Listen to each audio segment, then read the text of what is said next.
Going into the 25 season, this really is one of the biggest questions. I'm going to talk about it real quick. What is the ceiling for Gunnar Stockton? I was reading Bill Connelly over at ESPN because it's January and there's just not a lot out there right now after that national championship game for Ohio State. And, I think he was talking about how there was concern, this, that, and the other about Gunnar Stockton. Then all of a sudden he goes and plays, and he played perfectly well enough to beat Notre Dame, a team that played in the national championship game. I will say this about Notre Dame. I do not expect Notre Dame to play in the national championship game anytime soon, but they did play in it this year, and, kudos to them. So I think what Gunnar's performance showed, though, was that against a really good defense. Now, Notre Dame had a very good defense. My issue was not with their defense, it was with their offense. But, he played really well against them. And, we saw what he did against Texas, played pretty well against Texas, played better against Notre Dame. But at the end of the day, when you look at the situation at Georgia with quarterback, you knew you were going to lose Carson Beck. You didn't know you were going to lose him to Miami, but you did. And so here we go with getting ready for 25. And when you talk with people behind the scenes, some people, not coaching staff side, were a little bit perplexed as to, why didn't they run Gunnar more or stuff like that. But, he's not Stetson. I think that's the thing to remember too. He's not Stetson Bennett. And when you keep that in mind, and you just appreciate what he does, he's more of a power runner, if that's possible. If you watched him in high school, you know what I mean. But I have to say, he was pretty impressive throwing it against Notre Dame. And that was the biggest concern about a lot of the sort of, I don't know about naysayers, but a lot of the concern out there was this guy, can he throw it, the way that Georgia needs him to win? It sure seems to me like he can do that. No one I've talked to behind the scenes seems to think that there's any issue on that front, anything like that. So at the end of the day, what is his ceiling? Because we came into 2024, well, we really came into 2023 with some questions about Carson Beck, but not that many. He's just pulling out on people. And then in 24, there was a lot of expectation for Carson Beck. He never did get really settled in. He certainly had a very poor offensive line in terms of the run game. So expectations, they're not always meaningless, but there should be expectations of expectations, to be honest with you. And when you look at this 25 schedule, when you look at the situation that Georgia's going into, when he goes to Neyland, he will have never played on the road. Gunnar Stockton will have never played on the road as a starter. I don't know if he's taken road snaps in road games. I'd have to go back and look at that. So that will be a challenge for him for sure, because in 23, he never got the opportunity to do that. I mean, Carson Beck took a snap on the road at Missouri in 2020. So he had been around the block for a little bit. Nevertheless, the 21, the 22 seasons before he played, he had played almost a full game in 2022 leading up to his 23. Well, we know that Gunnar has already started a game in the college football playoff at the Sugar Bowl. So that part's going to be gone away. But what I want to see from him, and will really tell the tale of what this future will be for Georgia, is, can he be consistent? Carson, the downfall of Carson in 2024 was not his ability to throw the football. It was his inability to be consistent. And honestly, the offense, generally speaking, was just not consistent because you didn't have a run game. So there are some problems that have got to be fixed at Georgia. That said, it's curious to see that, they're so high up in the betting world. That's something that,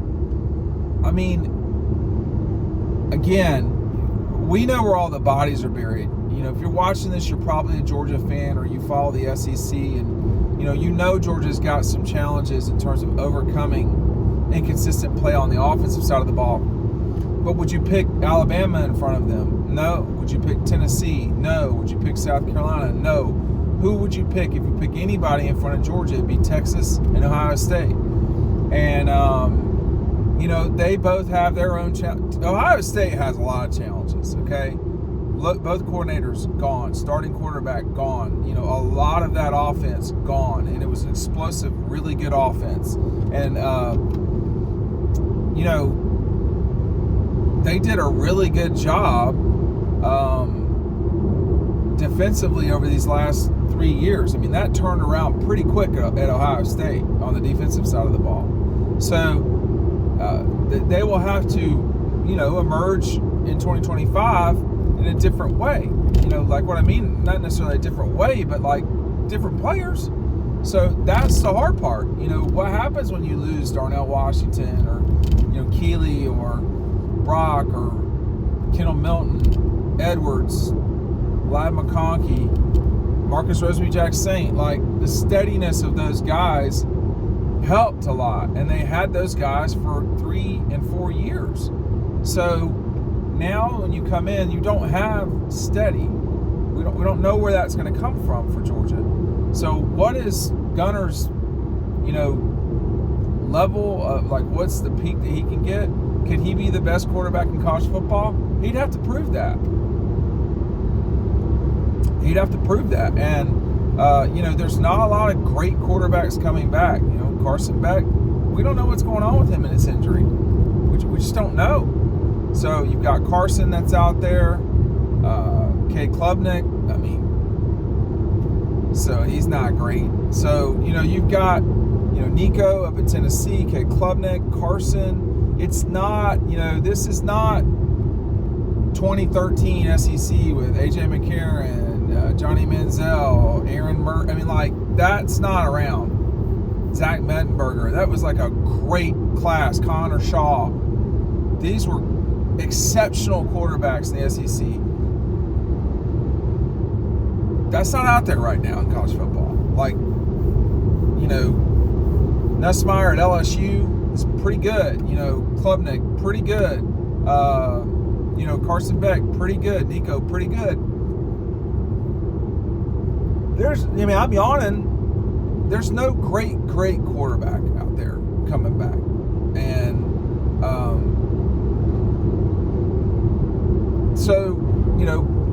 could Gunner be the best in the country? It's not out of the question. I wouldn't pick it immediately. I would not pick it immediately. And we don't know what's going to happen in Alabama. We don't know what's going on in Florida. They've got a very good quarterback down there. Lagway, the Carolina quarterback, is very good too. But they both are young and both have, the kid at Carolina, man, the guy can run like crazy. And there were times where he made people look stupid. And then they lost to Illinois. And, he's not consistent. So can Gunner be consistent? That's the question. Now, again, going back to high school and Raven, he was extremely consistent at Raven. Extremely. He was the best player on the field pretty much every single time I watched him play. Even when, he played Brock Vandagriff, he outplayed him. He was not as raw as Brock was at the time. Brock's gone out of college football. There's no great situation at quarterback or across the country. The kid at Aller at Penn State, but who is exceptional? Where is C.J. Stroud? Where is you had in 2022 when I went to the Heisman Trophy ceremony? You did not see Max Duggan at the beginning of the year being an exceptional quarterback, but we knew C.J. Stroud was really good. We knew Williams was really good at SC. And we saw what Stetson Bennett had done in 2021. Those guys had all come back in 22 to have years that were pretty good years for quarterbacks. Stroud was really good at Ohio State. Ohio State was explosive all the time. That's what Georgia's going to want to get back to, is can there be explosion in this offense? Can Gunner get them, where they got to go consistently, all the time? And, my hesitancy about all of this is really more the offensive line and the run game, more than anything. Because when you look at the Sugar Bowl, you watch the Sugar Bowl, Gunnar Stockton played pretty well. He played pretty well, but he didn't get a lot of help, and he's not good enough in his first start to just like lead them to a win, and he didn't. You know, I remember there were a lot of people in these comments sections when I said they're not winning a national championship without Carson Beck starting at quarterback. That was an easy thing to say, but a lot of y'all pushed back in a way that you probably shouldn't have. Let's just be honest about that, okay? They probably pushed back a little too hard for a guy that was starting his first game in that situation. There was a lot of unknowns with Gunnar Stockton. He answered, and he put a marker down for a lot of those things. But there's a lot of naivete that comes along with wishful thinking. And the fact is, we don't know yet so much about this team. In 23, they were losing Stetson Bennett. They had a very capable replacement in Carson Beck. And he very capably replaced Stetson Bennett. He did not win a national championship, but that was a very good season. We did not have very good, my thought, and I was wrong about this, was that the offensive line would lead the way for Georgia. They were an anchor around Georgia's neck. They were the problem. And, in the grand scheme of things, you've got to have good offensive line play or you will not be successful in college football. You've got to have really good guard play in basketball. You have to have really good offensive linemen. You don't have to have great big men in basketball. You just don't. I mean, I feel like I feel like I have the expertise to say that and be correct about basketball. I mean, I don't have the expertise to say it in football, but I can tell you right now, if you don't have an offensive line, you're not winning anything. And so that's the part for Georgia was there just too much mix and match, too much injury last year, too much, because the mix and match was because of injury. Did too much go wrong on the line? You can make the case for that for sure. But it doesn't matter what happened in 24. What happens in 25, they've got to be better on the offensive line because as good as they were in pass protection often, they were really, they just did not run effectively at all. I mean, they ran on Clemson some, but even that was not like exceptional that day. What they did against Auburn, what they did against Florida, I mean, those were fine, but it wasn't the Georgia that we've known. They had almost 1,000 yards fewer in 2024 running the ball than they did in 2023. I mean, for so much of our discussion of what Kirby wants to do, quote, run the ball and play defense, which I'm not sure he wants to play defense. But for as much as people say that about Georgia and Kirby, there's no way anybody thought they were going to fall off a cliff like that. 1,000 yards fewer, that's way off the mark. And that's what cost them at the end of the day. They didn't run it against Alabama effectively. They didn't run it against Kentucky effectively. They did not really run the ball against Georgia Tech effectively. They didn't run the ball effectively at Notre Dame. They didn't run it hardly effectively at all. And that was a shocking part was even as bad as they played offensively, they had plenty of chance to win that game. I mean, you don't have those turnovers, they probably don't lose the game. You certainly don't lose the game without the non-offensive touchdown. So there were a lot of reasons, but one of them was not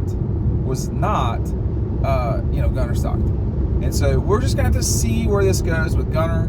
We're not that far from spring ball, about 6 weeks. But, the portal's closed. Recruiting, for 26 is heating up. But we kind of know where we're at with Georgia on the offensive side of the ball. And it's they got some explosion on the outside. Run game, it seems like they still got some work to do there. We'll just see and take it from there. But Gunnar's next start won't be his first start, and he's the first guy in Kirby's time as a first-year starter to lose the first ball game. They weren't all the same. Jake Fromm's first start was at Notre Dame.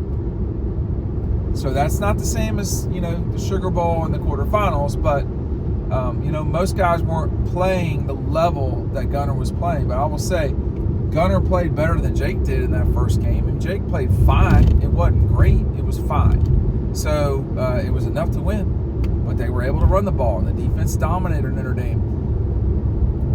They couldn't run the ball this past game. That was really the bulk of it. But what is Gunner Stockton's ceiling? You tell me down below. Thanks for watching.